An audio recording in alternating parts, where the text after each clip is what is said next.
Hey everyone, Gerard Scarpese here for Hairbrained, co-founder, craft hairdresser, and an educator, teacher.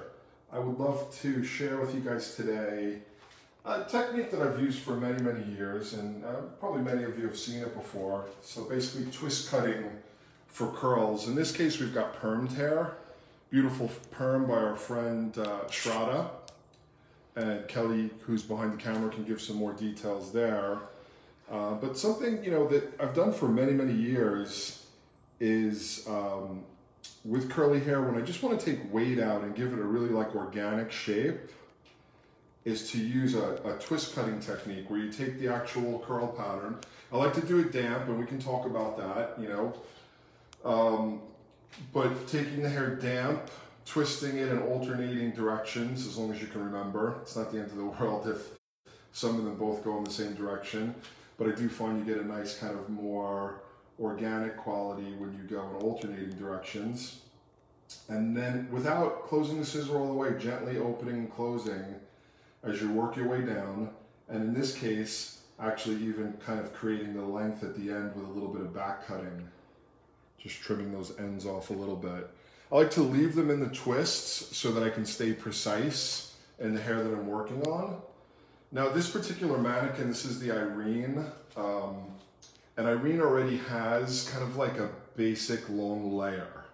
So very often when I use this technique, I will do like a basic layering to the shape, either convex or long square layers, just to get a basic shape in, and then to kind of deconstruct that shape and get it to be more organic, go through the curls like this, and use this freehand twist cutting technique.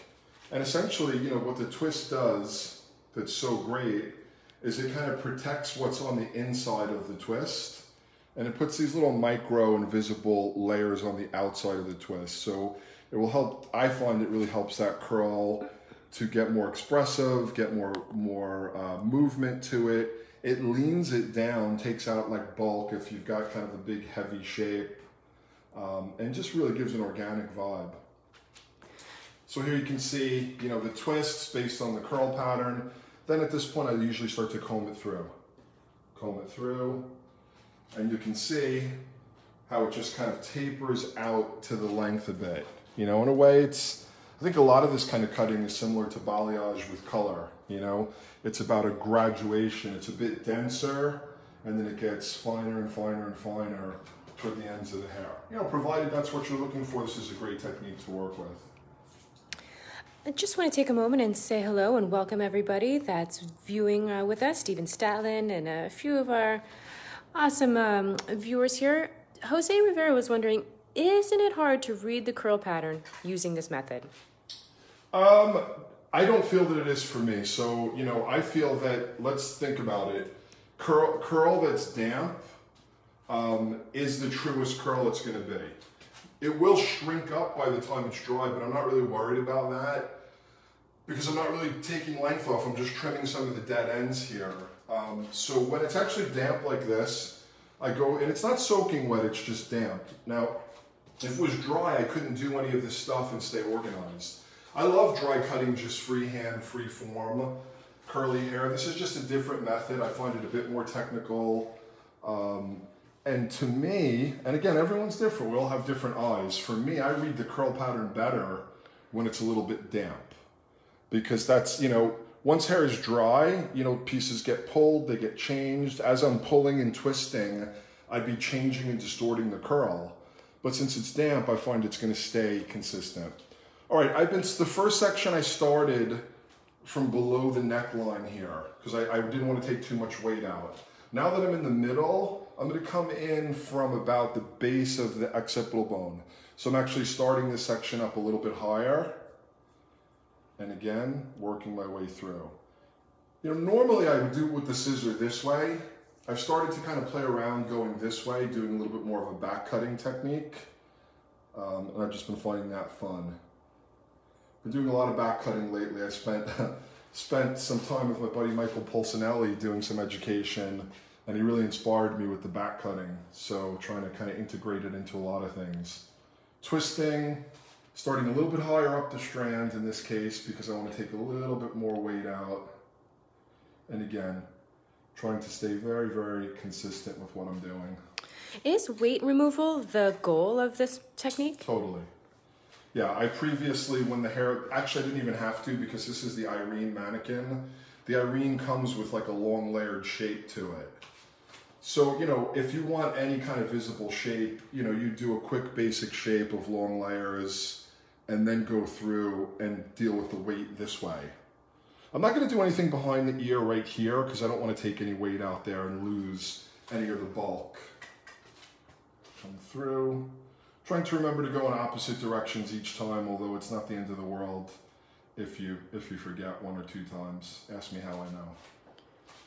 Opening and closing without closing all the way. I always like to think of it, it's like a rope, and you're just kind of, you don't want to cut all the way through that rope in any way. You just want to start to put little micro cuts in the surface of the rope. And you know, you're putting, if you think about the curl pattern, and this perm has a beautiful pattern, it's just an S, S, S, S. I'm putting little C's within the S. So we still have the full kind of undulation and the S. And then when I come along here, I look to where I'm starting and I'm putting little C's, little kind of curls that have a little more character in them within the bigger pattern. You know, again, for me, honestly, it's a technique I've used for years. I learned it at Sassoon a long, long time ago. We used it a lot in the academy.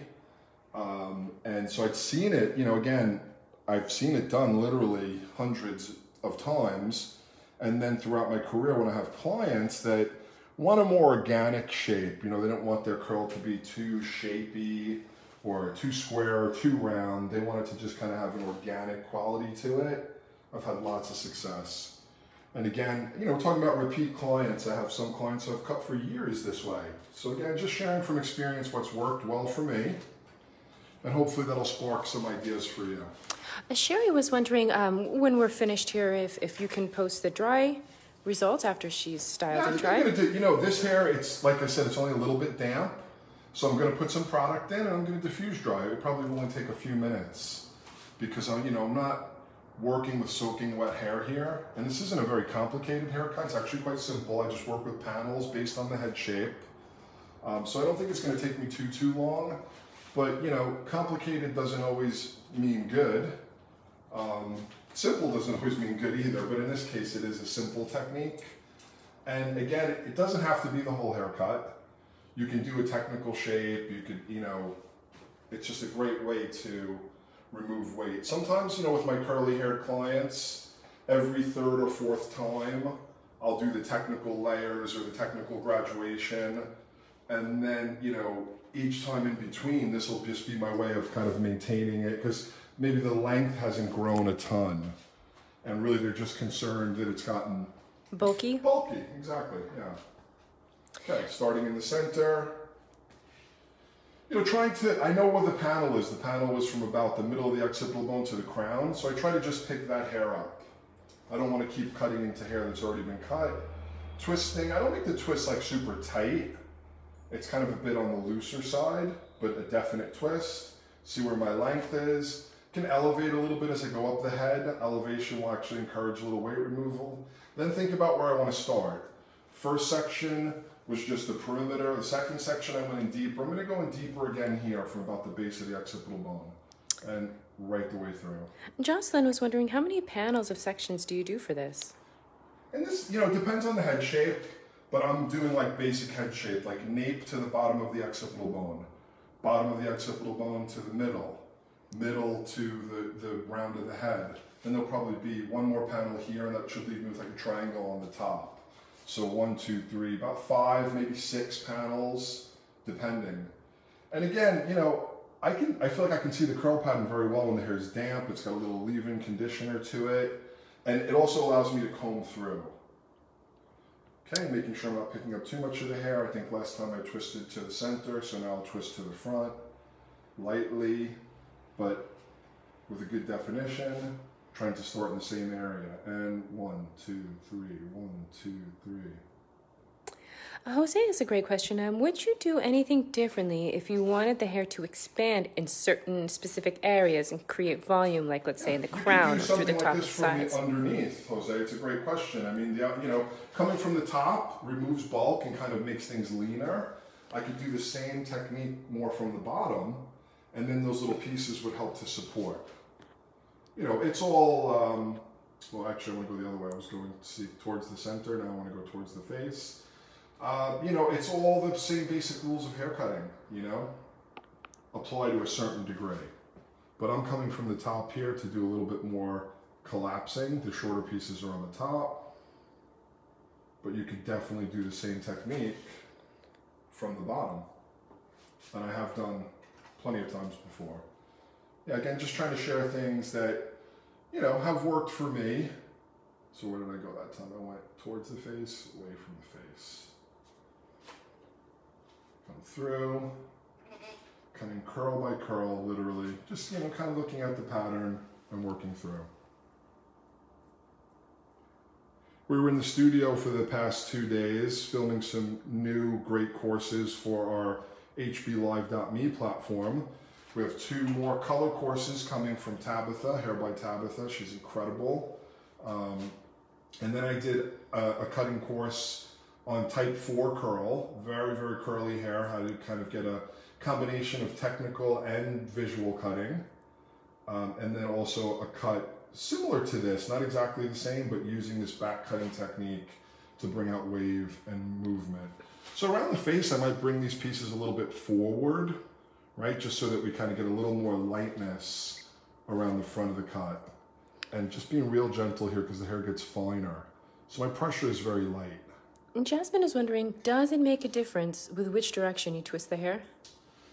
It's one of those, so I find that I get, since I'm going for something kind of organic and I want it to kick and twist in different directions, I tend to usually do each piece in the opposite direction. And I find that that works well for me to get that effect. I have in the past done it all in the same direction. I think the difference is pretty subtle. I just think whatever it is to kind of try to be as consistent as possible. But again, if we go to the basic rules of hair cutting, direction is important. So you can see what's happening here. The hair is definitely starting to expand, but in a lean way. And you can really see where the weight's been taken out through the bottom. You can see how the hair's starting to dry. I was going to put a little product in, but I don't want it to get too sticky to work with because I'm going to be touching it a lot. But I was thinking I could show you guys what. But we'll definitely get some product in. Again, it's a simple haircut. It shouldn't take me too much longer. Probably about 2 more panels to go. Again, trying to make sure I'm not picking up too much or really any of the previously cut hair. And then thinking about my twist. So I'll start towards the center. And I'm feeling the density of the hair. A little bit of elevation off the plane of the head. Starting point, very important, to keep that consistent. These are my HB Pro dry cutting scissors, which I use very often on wet and damp hair because I want that hair to not be cut so cleanly. Dry cutting scissors, what they do is they push the hair before you cut. Whether the hair is wet or dry, they do that really beautifully. And again, what this does, if I use like my HB Pro AG or like my super kind of sharp scissor that doesn't push the hair, I think some of these cuts would be a little too clean, where what I want them to be is very kind of blurry.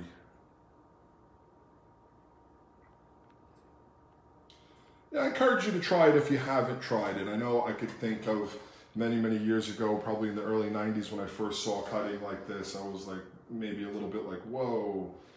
But again, the results that I've seen over the years of just kind of really bringing out a beautiful movement and reducing weight, I think it justifies practicing the technique. I think, we often see it on short hair where we want to have some like fun, like little texture, but thinking about it on long hair can work really beautifully too. Can it work against you if you twist too tight? I think so, because what the goal is to not cut too much hair, and if it's too tight as you go into it, you might cut all the way through to the center. So when it's like a little looser, you don't have that center really like wound super tight. You know, again, this is a lot of feeling hair cutting. So, you know, as I twist it, if it's really super tight, it gets too small. I want it to have just a little bit of looseness to it.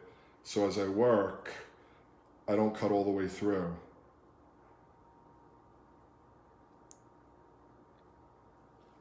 These last few pieces, just like on the front other side, I was directing forward and being perhaps a little more gentle with them because they're quite a bit finer.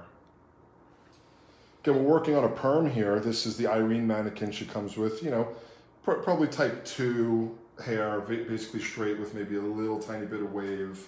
But we had our friend Shraddha from Tony and Guy here in Orange County do these beautiful perms. She did one for me last week, and she did this one, and just having fun with that. I think, you know, I think that there's a lot to be said about doing great perms. And I think we're at a time where there's a lot more wave and movement in the hair than we've seen in a while. So, you know, could possibly be something that you guys want to brush up on. Or maybe some of you I know, if you've probably trained only within the past 10 or 15 years, you probably never did many perms after cosmetology school. But I can tell you, even when I started in the early 90s, there were tons of perms. And, you know, I think what happened, a couple things, you know, when things go so mass, you know, people tend to start to reject them. So, you know, at the point where everyone has a perm, then it's like, okay, well, that's not cool anymore. And also, I think, you know, just like anything, if you're not trained well, you can damage the hair. And we don't want to, you know, you can do the same thing with color, as we've seen, you know, a lot of. So this top's been clipped up for a while, so I do just want to dampen it down because I'm going to lose the curl pattern because it's been clipped. So I'm just reigniting the curl pattern, so to speak. I'm going to take out some of the heavy moisture in a second because I don't want it soaking wet, but I need to kind of reignite that curl pattern being twisted up. And then I'll just grab my towel and do a little scrunching to get some of the heavy water out. While you're doing that, Gerard, Jose was wondering if there was a Nailed It but with hairdressers instead of baking, would you watch it? Assuming Nailed It is a TV show. I don't know what Nailed It is. I'm sorry. I don't watch that much TV. I can say, you know, if it makes hairdressers in our profession elevated and shows the training that we go through in the top levels, you know, I just haven't seen a ton of that. Again, there may have been, but a lot of the shows that I have seen or heard of on TV about hairdressers just played into the stereotypes that, you know, that most reality TV plays into. You know, but if there was something that shows, you know, the levels that you can go to as a craftsperson, the amount of training, you know, I don't know but people don't really find that exciting except for hairdressers, so I don't know. But tell me what Nailed It is, because I have no idea. You don't know, Kel? I don't. I mean, I believe it's a baking show where, you know, they're given a thing to do and then they have to perform it. Okay. Yeah, I mean, I know we had that a little bit with, I think it was called Sheer Genius, but which I didn't really ever watch, but I know that they definitely played on the whole reality TV drama thing. Okay, so next section, I move up above the round of the head, and that just leaves me with one final kind of pie section on the top of the head around the natural parting. So again, very simple, just sectioning off. Now you can see this piece compared to the rest. It's a little bit damper, but you can see the solidity in it. So let's get a good shot of that before the twisting, and then we can see what happens after. Now remember, this hair already has kind of a basic long layered shape into it. It's the Irene mannequin from Pivot Point. So it comes with kind of a long layered shape. It's not, now you can do, this can actually work really beautiful on one length hair, one length curl that you just want to be expressive. And it can also work really well when there's already a shape in the hair. All right, so now I'm getting closer to the top. I was less aggressive in the perimeter, more aggressive in the middle. I'm gonna again be less aggressive on the top. I want these layers to be longer and the texture to be longer. So rather than starting all the way up here, and again, you can start anywhere you want, but I'm just coming back to the last 2 or 3 inches to just get that little bit of thickness out. Now this is, on this particular mannequin, this area has a lot of hair in it. You know, and I might even just put like 1 or 2 little cuts there, and then focus here. Focus here. Pivoting around the head. At this point, you know, not worrying too much about over direction. So that one I want there. Trying to remember my twisting. Going this way.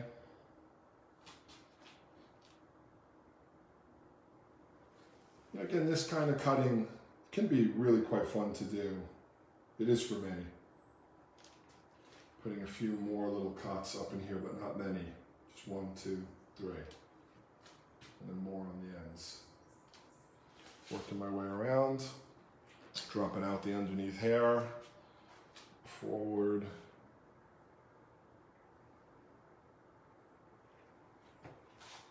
Again, focusing on the last bit of the layers, and then maybe just putting 1 or 2 gentle, barely breaking through the hair.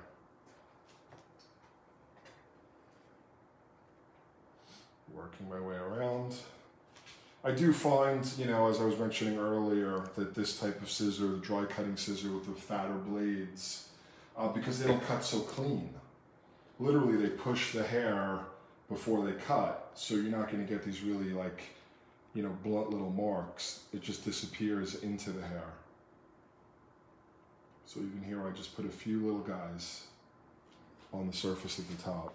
So getting closer to the front, I begin to direct this hair forward towards the face. You know, again, because this hair is already layered, it kind of has a little face frame. So this is just putting kind of some invisible pieces within that face frame. How does elevation relate to the amount of, I guess, the after look of your twist cutting? Yeah, I think, you know, the more you're lifting this, the more weight you're taking out. You know, just like generally in hair cutting. So, you know, I've been kind of coming off the natural plane. I would say everything is what we'd call plane elevation, lower than 45 degrees. Just lifting enough so that I'm not like cutting into the underneath hairs around it. This section is very gentle. Very gentle. And let's comb through now.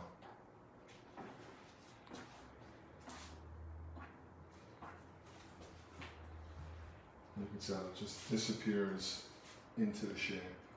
Just a little skimming around here, defining the edge. Same on the other side. Now look at the difference on the uncut side. And again, it's not even uncut because it does come layered. So this is just like technically layered without a lot of customization.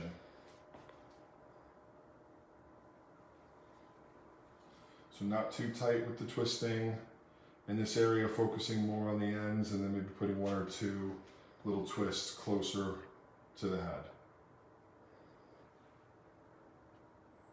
More onto the ends, just like you're feathering out when you're painting.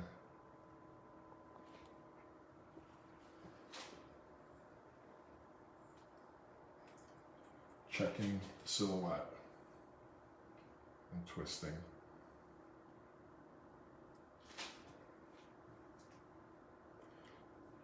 Trying to, you know, kind of visualize that starting point each time. Maybe put 1 or 2 extras up in here. And then get into those ends. A little bit of back cutting. Working my way around. I'm trying to alternate the twists. Forward, backward, forward, backward. You know, again, if you haven't tried something like this and you're keen to do it, you know, get yourself a mannequin. We had this one permed by our friend Shraddha from Tony and Guy here in Southern California, which is awesome because it's great to be able to work with different textures of hair. You know, there is what's called the Amber mannequin from Pivot Point, which has beautiful type 4 hair. But this hair, you know, without the perm is just a little bit more wavy. I wouldn't say it's totally straight. Okay, we're getting closer to the front now, so I'll start to bring the hair towards the face. You can see our face underneath there. And again, being more gentle here, just working towards the ends of the hair, and then maybe 1 or 2 gentle little strokes on the top. Not a very tight twist, just a gentle, like little roping action. Jose's got another great question. How would doing big twists opposed to smaller twists affect the end result? I think, it would be harder to work with the curl pattern, because I think the curl obviously changes more and more and more. So if I took the whole panel, you would definitely get weight taken out, but I don't know if it would feel as customized. But there's, it doesn't mean it might not work. I generally, try to just work with smaller pieces so I can work with the curl pattern and how it's kind of expressing itself. But, and a technique like this can also be done on straight hair.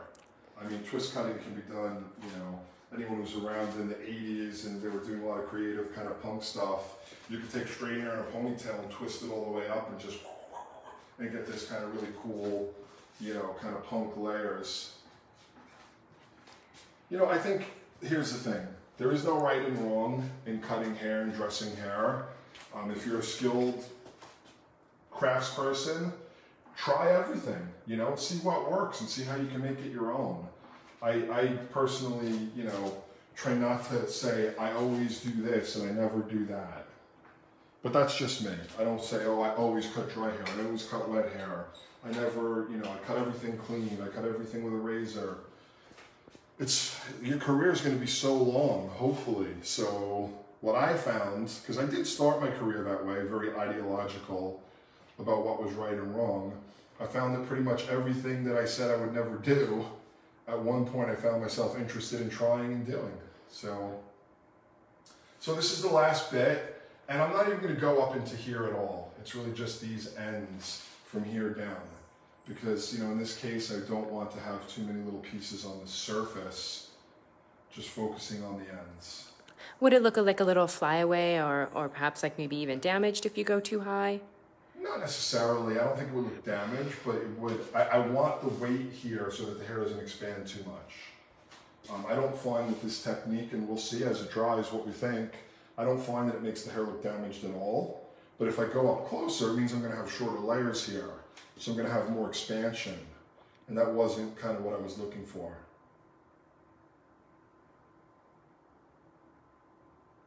So you can see where it's working down. Coming towards the front, bring that hair forward a little bit, and again.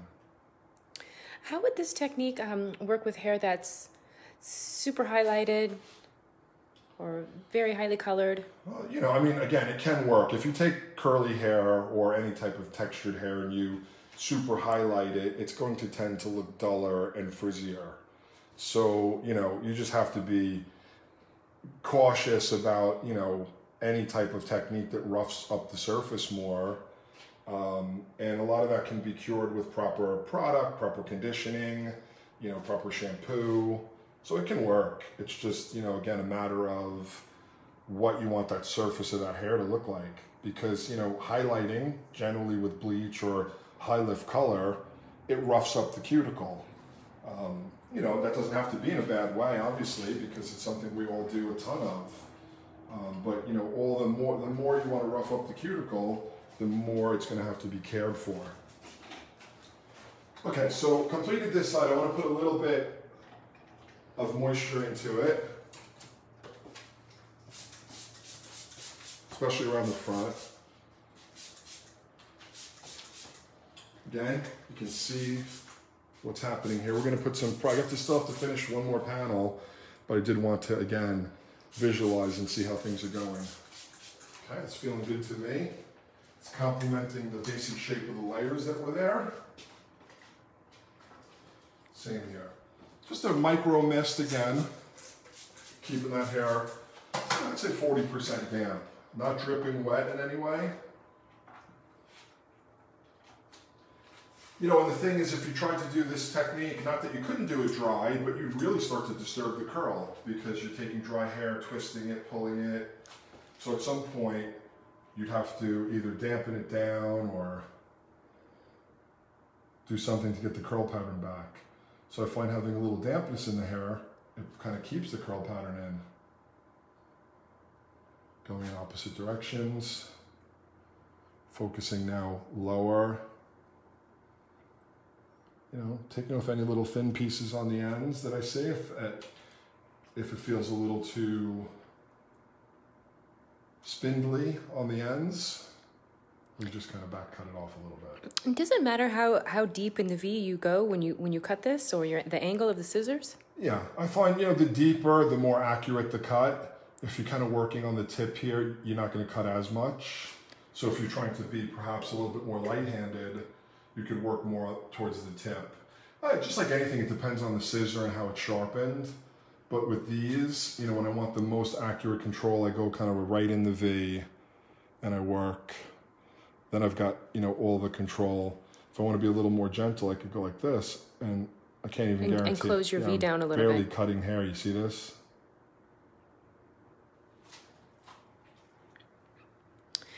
Christy was wondering, if the hair is thin on top and wanted more lift, would you use this technique? Yeah, you could do it from the underneath, perhaps. So if you kind of came this way, when that falls down, the curls underneath should help to push it out a little bit. You know, just like anything, you have to kind of use the basic concept of hair cutting, you know. Layering is generally, you know, removing weight from the top surface of the hair. So that's kind of what we're doing here. We're literally kind of freeform layering the curls. Graduating would be building the weight from the underneath, and that would give more expansion. Now again, if I went in even, but then there's also the shortness. You know, if I started it right here, if there's some curls that are this long, those are going to expand too. But it's going to kind of look a bit more extreme, which could be super cool. We're seeing a lot of that type of nouveau shag right now, without a doubt.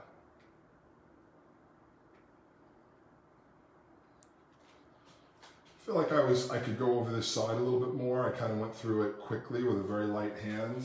And as I quickly turn my head around to the opposite side, I feel like this needs a little more TLC. So just kind of going back through the twists, a little bit lighter. Just very, very light weight removal.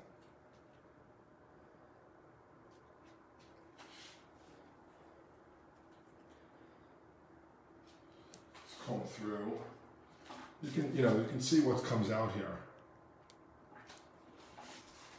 Let's get this dampened evenly on both sides. In the nape.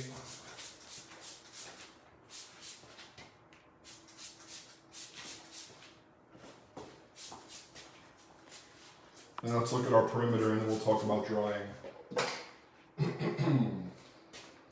So I can lean the head a little bit forward. You know, she's got a little bit of a face frame from the layering. Again, this mannequin is the Irene, and it kind of comes pre-long layered. So it's a great styling mannequin, color mannequin, perming, because when Shroud to perm this, it already had a nice layered shape into it. And then this is kind of what I'm working on afterwards. So I'll probably do a little bit more of this after the hair is dry as well, but just pruning around the edges. Bella was wondering, is this technique for the expansion of curls or weight removal? It can be for both. Depends on how you want to do it. In this case, it was weight removal because it was mostly from the top and closer to the ends.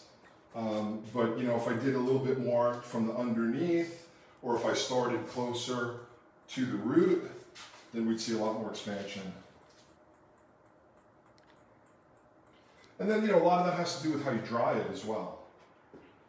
You know, if I have her flip her head upside down, you know, and dry it that way, I'm going to get a lot of expansion. So you can kind of get a little bit of both, really.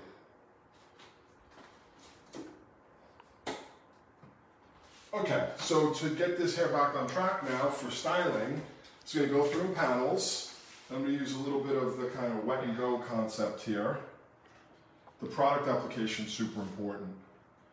Coming through, taking, you know, a large panel, combing through, making sure now that this is fully damp. Might run out of water, I might have to do a quick. Evenly damp from roots to ends.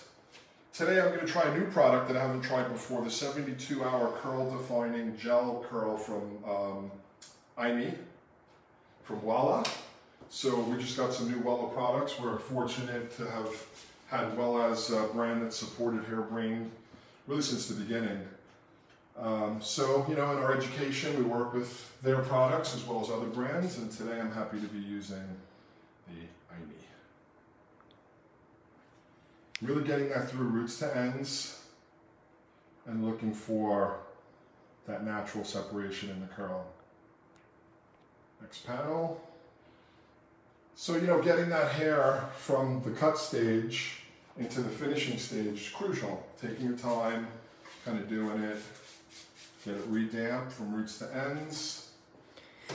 Would you sometimes consider having the client just head back to the shampoo bowl and give it a rinse that way? Totally. Yeah, that would obviously, you know, we don't have that luxury right here. But yes, so very often I would go right back to the shampoo bowl, rinse her down, maybe run some conditioner through or co-wash, maybe even leave some of that conditioner in the hair, depending on, you know, what I want to happen. Bella was wondering, when a client wants removal of weight behind the ears, what would you recommend this technique or perhaps another technique? It's a great way of doing it. It's because, you know, you can pinpoint this technique anywhere you want. That's the great thing about it. You don't, you know, I've twist cut the whole head, obviously, because it was kind of the technique and teaching the technique. Sometimes it can just be in a specific area. No doubt about it.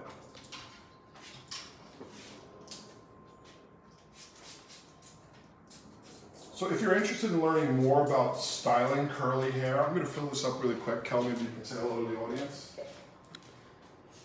Sure, of course. Welcome, everybody. Thanks for hanging out with us.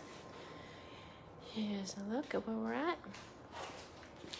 Yeah, if you're interested in learning how to style curly, coily hair, and you want to really learn from a master, at hblive.me, which is our online learning platform, we have 2 full styling tutorials, completely complimentary, thanks to our friends at Dyson, from Pakila Riley, who's an incredible texture specialist. She teaches, you know, kind of the technique that I'm doing here, which is quite simple, but once you learn it, it really helps you understand. It's basically called a wet and go or a wash and go. Very, very simple, straightforward, but great to see how she does it, and then how she uses the Dyson tools, the diffuser and the comb attachment. And then she also does a twist out, which would also be incredible for this hair, for a really defined curl, where she takes the hair and basically, you know, continually twists it into what they call 2-strand braids, more or less, and then dries those 2-strand braids and takes them out, which is just a great way for really tight 4, really, really coily hair. And, you know, if you just love hair, and you love cutting and styling, you know, the more diverse, you know, that series has, we style all different types of hair, from, you know, straight to wavy, curly to coily. And it's all free at hblive.me, compliments of our friends at Dyson. Combing through. I like the gel already. You know, you can usually tell pretty quickly. So this is a new product for me. 72 hour, so it's a long-lasting product from Wella IME. Let's maybe get a shot of that. Thanks for sending us some of the new curl products, our friends at Wella.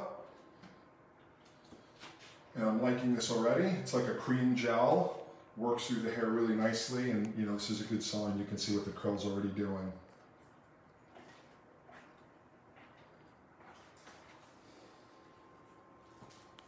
Continuing, this last piece here.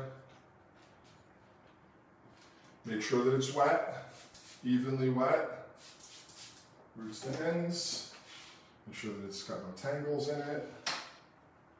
If it is tangly, you know, perhaps you might want to work with kind of a detangling brush. We've got this great one that we've been working with from Ibiza, real basic but wonderful. And what I always remember my friend Pakila saying is, if it's real tangly, earn your way to the root. You work your way from ends to roots. And again, you can see that curl pattern really in its most natural state. Obviously there'll be shrinkage from wet to dry, but you know, the curl pattern itself, I think, is really true when it's damp. Okay, coming into the second side. Same idea. So I know this seems labor intensive, and it is, but the difference in the quality of the curl, you know, instead of just globbing a bunch of product on the hair, going through section by section, making sure it's damp, making sure it's kind of brushed through nicely, I think makes a huge deal. I've seen it, and I've seen the difference. So take your time and work your way through. Just taking panels, keeping them damp evenly. You can see it's got a little dry there at the root. Getting that product work through the hair. I had some on my hands, but I'm going to add a little more. It can get a little messy with the product, so one of the things that I've seen and that I've done myself is sometimes you'll put the product in like a tint bowl, like a color bowl, and even a color brush, and you can kind of paint that product on like color. And can you tell us a little bit about this IME product? Is it more cream? Is it jelly? It's a cream gel, and it's my first time using it. They literally just sent it to us. It's called 72 Hours, so I know the IME line is a lot about great styling memory and that the products can last and just be reactivated with a little bit of moisture, which would be great because obviously after you do this application once, maybe tomorrow she can just spritz it with a light leave-in conditioner or with water.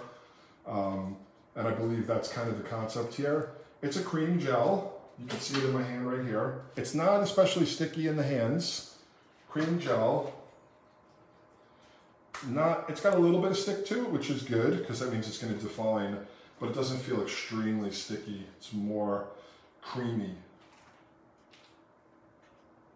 And yeah, again, it's one of the things I love about what we've been able to create with Hairbrain. We get to partner with great brands, work with all their different, not only artists and educators, but their products, which is awesome, you know, because I always wanted to use everything, you know. I think obviously it's great if you're loyal to one brand, but it's also great if you're able to work with a lot of brands, so. With working with this gel, Gerard, would you say, would this work with less curly hair, or might it be too sticky or too heavy? I think, you know, again, we'll see once we start to diffuse dry. It feels like it's going to be a very light, not extremely sticky product. I think it's going to be a pretty diverse product. The packaging itself says 72-hour curl defining gel, get polish definition, control and bounce with this curl enhancing style gel cream. Apply evenly on damp curls, let air dry or use a diffuser. So it sounds like it's pretty universal, and I think it feels like it as well. It's not sticky at all. I mean, you know, something that I think about product is you can tell a lot about it by what it does in your hand. When you put it in your hand, if it's heavy, then it's going to have weight in the hair. If it's light, it's going to be probably fairly light in the hair. If you rub it together and it's very sticky, it tends to be sticky in the hair. If it makes your hand shiny, it's probably going to be shiny in the hair, you know, because it obviously does things to skin and hair. And that's just like kind of a basic way that I quickly evaluate a product. Then of course I want to see what it does in the hair.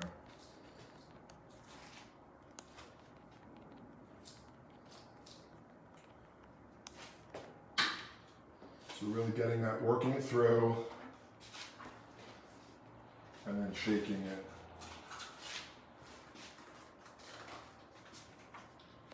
So we've got a great even distribution of product here. You can see the basic layered shape that was there. Okay, so, you know, great diffusers are hard to come by. I've found in the past few years I can't live without my Dyson diffuser. Open basket with fingers, which is typically my favorite, and a real great digital control. So I want low airflow and high heat. That's how I'm going to start. I'm going to use gravity. I'm going to tilt her a bit this way. I like to try to keep my airflow going down as much as possible. I'll put my hand underneath, a little bit like a board, to dry in. And I can even pinch a little bit at the root, never disturbing the curl, but allowing it to get a little bit of lift at the root. Airflow down. I can put this in the diffuser. That's what's great about the open fingers, to get a little more definition on the ends.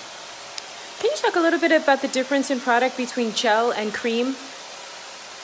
I mean, you know, creams, again, I'm generalizing because it all varies. Creams tend to be more moisturizing. Perhaps more lightweight? They tend to be more lightweight, less sticky, less crunchy when they dry, more about moisture. But, you know, again, that's generalizing. You know, I think the cream gel idea here is to be somewhere in between moisture and hold. I like foams a lot as well. There's so many great products out there. So many. I think, you know, that's one of the things that has really made it possible for curls and perms and things to have a resurgence. You know, even in the early 90s when, you know, I was first learning to be a hairdresser and training, you know, we used conditioner on curly hair. We even used to use Nivea hand cream because there just wasn't a whole bunch of products that were designed specifically for curl. But now, I mean, every, you know, great product line has great curl products. Putting the head forward, lifting at the root, keeping the airflow down as much as possible, coming into the ends, getting in, coming back up to the head, letting the diffuser work. Now I can, you know, this, because of that digital sheet, it's not burning the head. My hand is on there. It starts to get a little warm on my hand, and I know it's warm on the head. Now you can also let this dry naturally. I mean, I'll be honest, as much as I love the Dyson diffuser, I find if I can just let this dry naturally, I always find that's my favorite curl. But that's not, you know, especially in the salon when you want to see the finish and you want to send somebody out looking fabulous, the diffuser makes a huge difference, and the right diffuser makes all the difference. All right, so just as I thought, it's not drying super crunchy. It's got hold, but when I touch it, it's not crunchy or plasticky or artificial in any way. So again, the way it felt on my hand is the way it's feeling on the hair. Giving a nice shine and definition. Okay, I'm going to move over to the opposite side now. Head going forward a little bit. To get those roots going down. Lifting at the root, pinching. Get a little bit of that heavy moisture out, just using my hand like a board. So I'm trying to get a controlled expansion here. I don't want this to be ginormous, but I do want it to be full, but controlled and lean. So that's why I'm drawing the way that I am.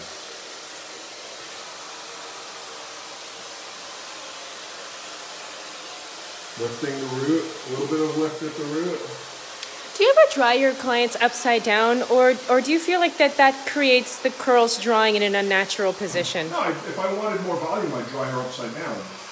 If I wanted it as big as possible, I'd definitely dry it upside down. I don't find it to be unnatural. I find what you do is you get natural fall, but with more volume from the root. So, which is why I'm tilting her head a little bit, because I can access the root then. I can get in here and dry a little bit from the root.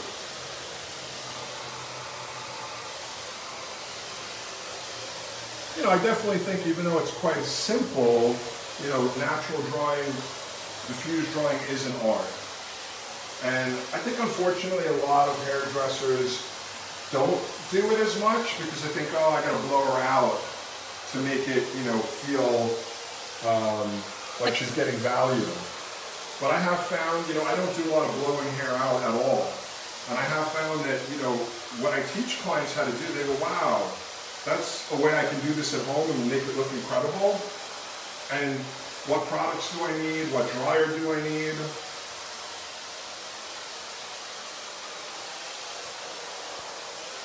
Okay, and now again, the hair behind the ear.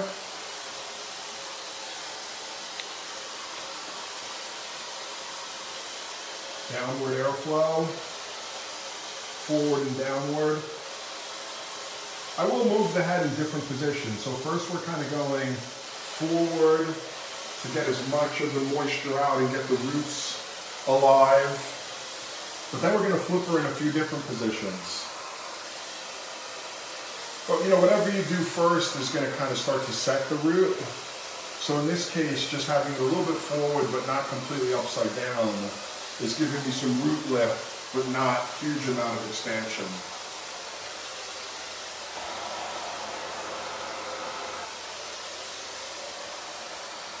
Getting those mids and the ends. Okay, now we'll put the head up. We're going to look for another position to dry in. Let's see where we are at this point.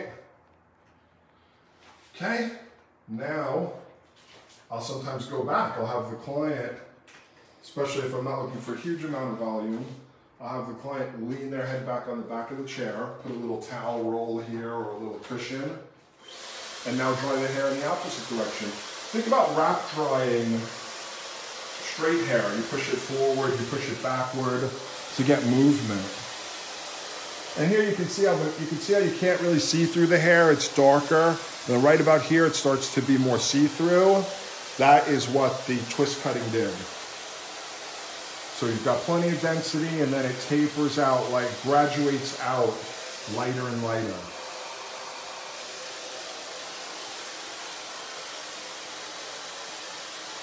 If I do touch the hair, I squeeze it in a ball. Scrunching, the traditional name.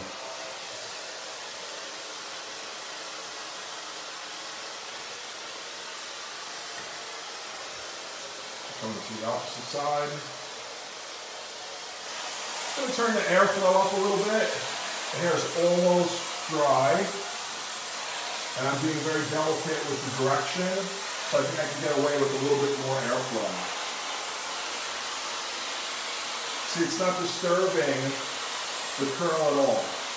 If your diffuser is on high and it's blowing the hair around a lot, then you definitely got to set it lower.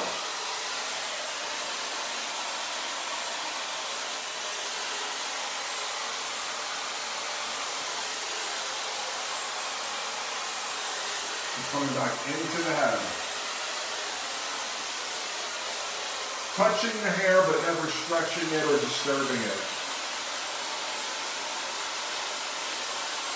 Lifting, getting the airflow in at the root.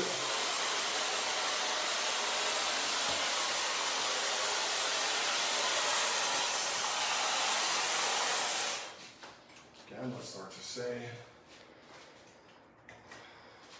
She was just permed, so she got a little bit of the perm rod marks, but they're coming out nicely. Now, just some of these ends, continuing to make sure they're not damp.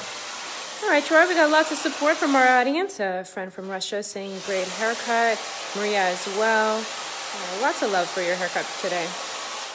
Yeah, I mean, we normally don't go through a full dry, but I think, you know, in order to really understand this cut and the effect, and really understand curl and wave, you know, understanding some of this is important. So usually we just kind of don't show the full blow dry, but I thought it's a simple haircut, simple and effective. I really wanted to take it all the way through.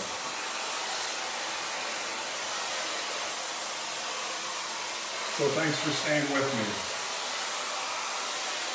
Now, something we've been doing when the hair is pretty much dry, with the Dyson comb attachment, which I love this thing. If I want to get a little bit more, I used to use a comb and like hook it in the hair and try to kind of like pull the root a little bit more. But since I've discovered this from Dyson, I'm so happy. It's the wide comb attachment, low air, low heat. Come from underneath. You don't want to come from the top and disturb the parting. Coming from underneath here, just an inch or two at the root. And get yourself some lift with the root.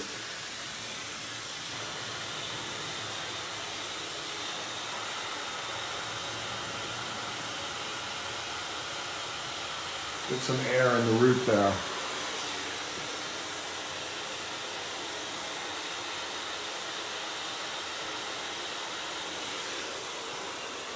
So it just gives a little bump.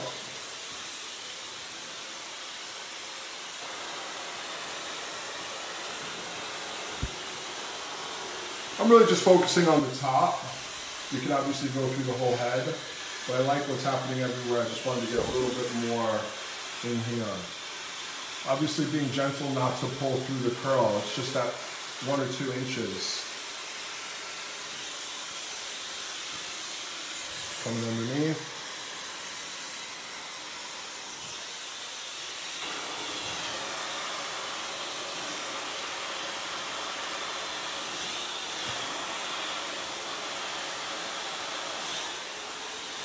Getting a little bit of lift in here.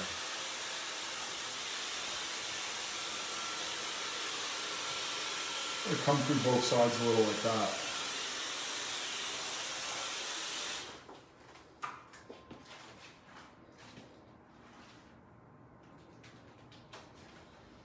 Little dampness on the ends here.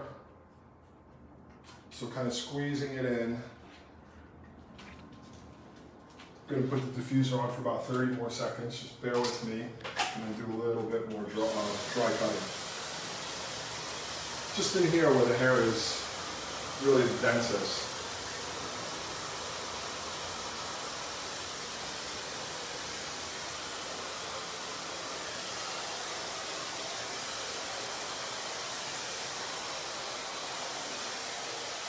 So I'm going to be coming to you guys, obviously we have classes and education almost every day here on Facebook and on Instagram. I'm going to be coming to you at least once a week on Facebook to share some technical cutting, some thoughts and some ideas. The next couple Wednesdays for sure, then we might move to Friday. But really, I'm enjoying it. I hope you guys are as well. I think this is our 3rd Wednesday in a row. Tomorrow we'll have Julian Perlingiro with us for our friends at Davines. That's always going to be a great lesson from Julian.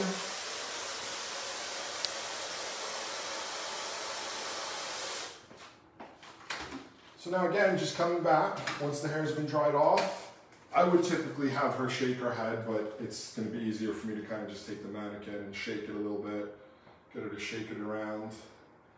I would ask her, just go give it a good shake, get the movement happening, let's see where everything's going to fall. And then I would come back and work on, any little ends that there's no real major explanation here. You're just looking for ends that maybe are sticking out in a way that you don't feel is satisfying. I will say, once you start doing this, you kind of have to stop. Don't just keep doing it. Maybe a little bit from the underneath here. So I just feel like that's a little too visible. And of course the face frame. It was already in there from the layered cut. That was the mannequin, the Irene comes with that shape, but just defining what's happening around the face as well.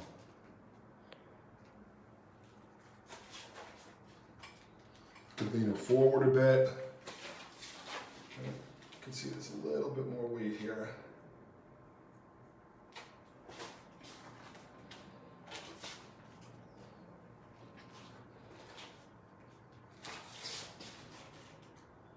Sculpting some of that hair. Better. And you really have to think of the whole. If you find yourself spending too much time in one area, move around. So a combination of wet cutting, dry cutting. I mean, it's usually how I cut almost everything, really. Sometimes I do cut entirely dry, but I always find that when I start wet, I get better shape, better control, and then I can define dry.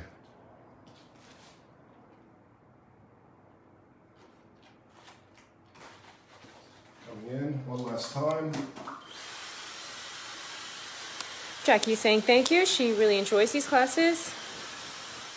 But guys, I hope you enjoyed that. I know I did. It's a simple technique. If you missed, you can go back at any time and see how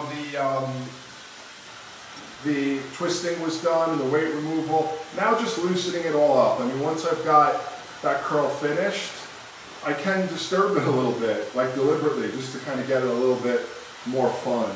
So I had it really set in well. I checked the cut. Now just kind of putting some air in here.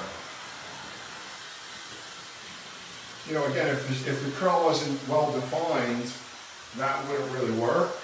But since it was pretty well defined, I can really open her up.